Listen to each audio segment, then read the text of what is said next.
अस्सलाम वालेकुम नाज़रीन व सामीन, मैं हूँ आमिर वाला हेल्थ साइंस के इस प्रोग्राम में हम मौजूद हैं रात के इस पहर, क्योंकि हम चाहते हैं एक सेहतमंद माशरा और हम चाहते हैं आपको सेहतमंद देखना। हम चाहते हैं इस आगाही प्रोग्राम के तहत आपको और हमें, हम सबको, हाँ वो मर्द हो ख़वातीन हो, उम्र में छोटे हो या बड़े हो, उनको छोटी छोटी और बड़ी बड़ी बीमारियों का आगाही होनी चाहिए, ताकि वक्त और हालात के साथ वो अपनी इन तमाम चीज़ों को बेहतर तौर पे ख़ुद से देख सके और समझ सके। आपने नाम सुना होगा हीमोग्लोबिन की कमी हो जाना, यानी कि खून के लाल यानी कि रेड सेल्स का कम होना, इसे बोला जाता है एनीमिया। आज मालूम करते हैं हम डॉक्टर साहब से कि ये बीमारी होती क्या है, इसकी महर्रिकात क्या हैं, और इस खून की कमी या खून के लाल खलियों का कम हो जाना इंसान के लिए कितना नुकसानदेह होता है, और अगर इसमें कोई इजाफा हो जाता है तो उसके लिए किससे कौन से मसाइल पैदा होते हैं। अस्सलाम वालेकुम। वालेकुम सलाम आमिर भाई, क्या हाल है आपके? ठीक ठाक है डॉक्टर साहब, बताइएगा ये एनीमिया बीमारी जो है, हीमोग्लोबिन की जो कमी होती है, ये क्या है और क्या वजूहात हैं इसकी? अच्छा आमिर भाई, मैं बात करना चाह रहा हूँ एनीमिया की। एनीमिया मतलब कि अगर आपने ब्लड टेस्ट कराया अपना और आपके डॉक्टर ने कहा है कि आपका HB लेवल या हीमोग्लोबिन लेवल कम हो गया है, तो हम बात करना चाह रहे हैं एक ऐसी हिडन या छुपी हुई कॉज के ऊपर जो आपका ये हीमोग्लोबिन की कमी का सबब बन सकते हैं, और आज ये कोई बात नहीं करता इस बारे में। हम बात करना चाह रहे हैं एक ऐसे जरासीम के बारे में जो होता आपके पेट में है, उसका नाम है H. पायलोरी। H. पायलोरी एक ऐसा जरासीम है जो आपको गैस्ट्राइटिस भी करता है, या आपके पेट में जो लाइनिंग होती है उसको फुलवा देता है, उसको ख़राब करता है, या आपके पेट के श्रिंक भी कर देता है। और होता ये H. पायलोरी तकरीबन बहुत से लोगों के पेट में है, लेकिन जब इसको वो हालात मिल जाते हैं जिसमें ये एक्टिव फॉर्म में आ जाता है, तो फिर तबाही अपनी मचाना शुरू कर देता है। और इसके पास कुछ ऐसे किस्म के हथियार या टूल्स भी अवेलेबल होते हैं जिससे ये अपने आप को ना बचा सकता है। सर्वाइवल मैकेनिज़्म इसका होता है। ठीक। तो हमारा पेट, जैसे हमने बात की है काफ़ी वीडियोस में, कि हमारे पेट के अंदर जो एसिड होता है वो इतना सख्त होता है कि जितना कार में जो बैटरी का एसिड होता है ना, उतना सख्त। ठीक। जब उस एसिड की ताकत में कमी आ जाती है तो ये एकदम से एक्टिव हो जाता है। ठीक। और एक्टिव रहने के लिए इसके पास कुछ ऐसे हथियार हैं, जैसे एक एंजाइम है इस बैक्टीरिया के अंदर जिसका नाम है यूरिएज। ठीक। वो यूरिएज करता ये है कि वो यूरिया को तोड़ता है और उससे अमोनिया गैस निकलती है। अमोनिया गैस समझने के एसिडिटी का उल्टा है, एल्कलाइन है बहुत ज़्यादा। अच्छा, बहुत एक्सट्रीम किस्म का। हमारा पेट इस एक्सट्रीम पे है और अमोनिया गैस इस एक्सट्रीम पे है, तो वो चाहता है कि हमारा पेट इधर एसिडिटी से उस तरफ आए ताकि वो ज़्यादा मतलब कि ना ग्रो कर सके और स्ट्रांग हो सके।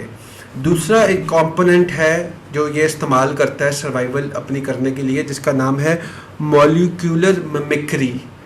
तो ये ऐसी एक्टिंग करता है या ये ऐसे ढल जाता है कि जिस तरह हमारे पेट के सेल है ना, तो ये अपने आप को वैसा ही शो करता है ताकि अटैक ना शुरू हो जाए इस पे। होता यह है कि काफ़ी हद तक बच जाता है, लेकिन फिर भी हमारी कुव्वत मुदाफ़ियत इसको पहचान लेती है और फिर इसको इसके ख़िलाफ़ एक्शन शुरू कर देती है। अब जब वो इसके ख़िलाफ़ एक्शन करती है ना, तो वो हमारे अपने स्टमक के सेल्स के भी अगेंस्ट लड़ना शुरू होती है, क्योंकि हमारे स्टमक के सेल पे आ गया होता है। इसी के साथ एक और कंपोनेंट होता है इंट्रिंसिक फैक्टर। तो ये मॉलिक्यूलर मिमिक्री, जो ये मिमिक्री होती है ना, किसी की नकल उतारना, जी, तो ये बैक्टीरिया हमारे पेट के सेल की नकल उतारने की कोशिश करता है।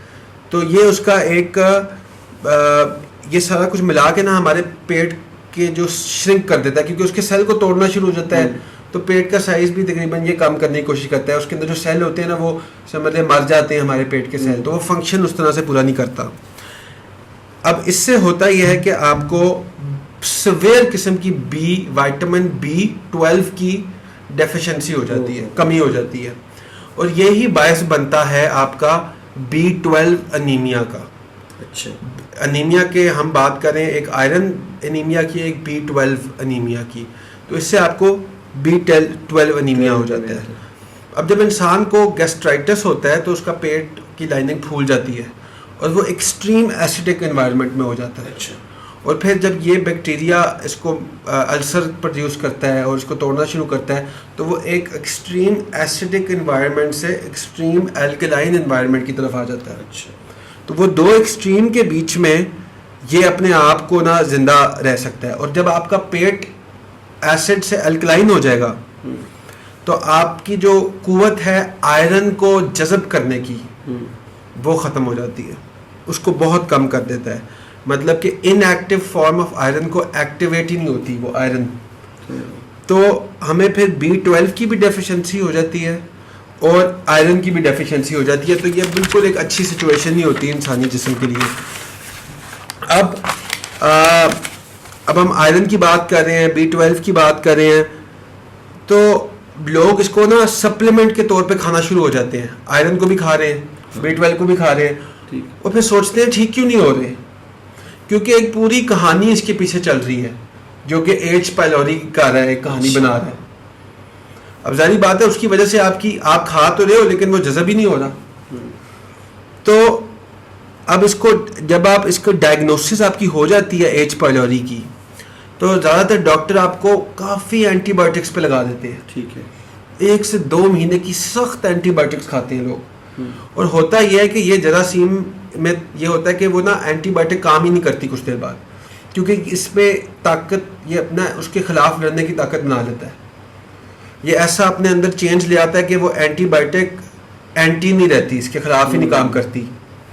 अब आपकी सिचुएशन और ख़राब होगी क्योंकि आप पे एक तो वो आपका जो प्रॉब्लम है अल्सर गैस्ट्राइटिस वो सारा भी साइड इफ़ेक्ट्स है आपके।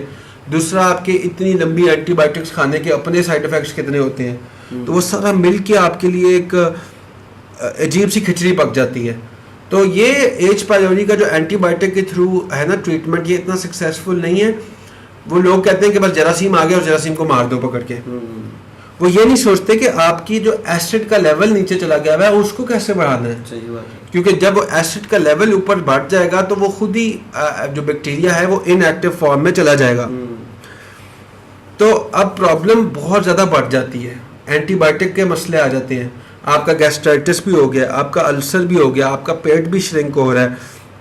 क्या होता है आपके कुव्वत मुदाफ़ियत भी नीचे गिर जाती है। तो आप बाहर से जो चीज़ें खा रहे हैं उसमें जरासीम है, उससे भी आप बच नहीं पा रहे। आपका जो प्रोटीन आप खाते हो वो भी टूट नहीं रहा क्योंकि आपका स्टमक का एसिड ही नहीं इतना स्ट्रॉन्ग। तो आपका मसला ख़राब से ख़राब तर्ज की तरफ चला जाता है। अब करना क्या है? एंटीबायोटिक का इतना अच्छा ट्रीटमेंट नहीं है। बेहतर ये है ट्रीटमेंट कि इंसान कुछ नेचुरल चीज़ों को ट्राई कर ले। सही। अब इसमें एक बहुत नेचुरल एंटीबायोटिक है जो बड़ी स्ट्रॉन्ग किस्म की एंटीबायोटिक है, वो है आपकी बूटियाँ। क्या होता है ये बूटियाँ आपको मिलती हैं, उसमें एक केमिकल होता है सल्फोरोफेन। ठीक है। ब्रोकली की। अब आप जब वो लेते हो ना वो एंटी बैक्टीरियल होता है, एंटी माइक्रोबियल होता है, एंटी फंगल होता है। उसको जब आप इस्तेमाल करते हो वो करना तो लंबा पड़ता है इस्तेमाल, 4 महीनों के लिए, 3-4 महीनों के लिए, लेकिन उसके साइड इफ़ेक्ट्स भी नहीं है। और दूसरा अगर आपके अंदर वो जरासीम है जो एंटीबायोटिक के ख़िलाफ़ लड़ना सीख गया है, ये जो है ना बूटियाँ जो ब्रोकली की, इसके अंदर जो केमिकल है ये उनको भी ख़त्म कर देता है, उस बैक्टीरिया को भी। अब एंटीबायोटिक खाई जा रहे काफ़ी लोग, ये बहुत बड़ा दुनिया का मसला है कि लोगों को एंटीबायोटिक से फ़र्क नहीं पड़ रहा। तो ये इंसान खा ले तो ज़्यादा बेहतर है। दूसरी एक चीज़ है, इसको कहते हैं वर्म वुड। ये पंसारी की दुकान से भी मिल जाता है। सही। ये सप्लीमेंट फॉर्म में भी मिल जाता है। ये भी एक नेचुरल एंटीबायोटिक है। 3 से 4 महीना थोड़ी सी अमाउंट अगर आप इस्तेमाल करते हैं, ये वैसे ब्रोकली के बूटियों में ये भी होता है, वर्मवुड भी होता है, ये बड़ा केमिकल भी होता है।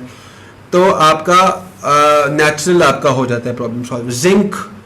जिंक आपके गैस्ट्राइटिस और यूरिक वो क्या होता है अल्सर के लिए बहुत अच्छा है। अच्छा। जब आपका अल्सर ठीक हो जाता है जिंक खा के, आप फिर बिटेन हाइड्रोक्लोराइड ले सकते हैं ताकि आपका एसिड का लेवल ऊपर चला जाए।